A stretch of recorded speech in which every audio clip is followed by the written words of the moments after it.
అంత మైక్రో లెవెల్లో చేస్తేనే పిఆర్పి సక్సెస్ అవుతుంది.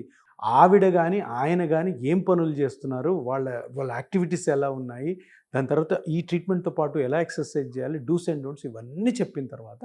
పేషెంట్కి ట్రీట్మెంట్ ప్రోటోకాల్ ఇచ్చి 1 సిట్టింగ్ ఉండొచ్చు, 2 సిట్టింగ్ ఉండొచ్చు, 4 సిట్టింగ్స్ ఉండొచ్చు. ఆపరేషన్ థియేటర్లో స్ట్రిక్ట్ స్టెరైల్ ప్రికాషన్స్లో ఎటువంటి ఇన్ఫెక్షన్కి తావు లేకుండా, చిన్న ఇంజెక్షన్ అయినా కూడాను ఎక్కడంటే అక్కడ కొంతమంది పిఆర్పీలు ఇట్లాగే క్లినిక్లో కూర్చొని వేసేస్తుంటారు, చాలా డేంజరు, ఇన్ఫెక్షన్ వచ్చే ఛాన్స్ ఉంది. ఆపరేషన్ థియేటర్కి తీసుకెళ్ళి డ్రెస్ చేంజ్ చేసి ఒక కోడింగ్ పెట్టి ఆ లోపల తీసుకెళ్ళి లోపల నీట్గా అన్ని స్టెరైల్ కండిషన్స్లో ఎటువంటి ఇన్ఫెక్షన్ లేకుండా బ్లడ్ తీసుకొని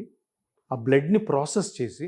ప్రాసెస్లో గ్రోత్ ఫ్యాక్టర్స్ పికప్ చేసి ఆ గ్రోత్ ఫ్యాక్టర్స్ని మనం స్కానింగ్ చేసినప్పుడు మనకు తెలిసింది కదా కార్టిలేజ్ ఎక్కడ జరిగిందో అది మనము ఐడెంటిఫై చేసుకొని అక్కడ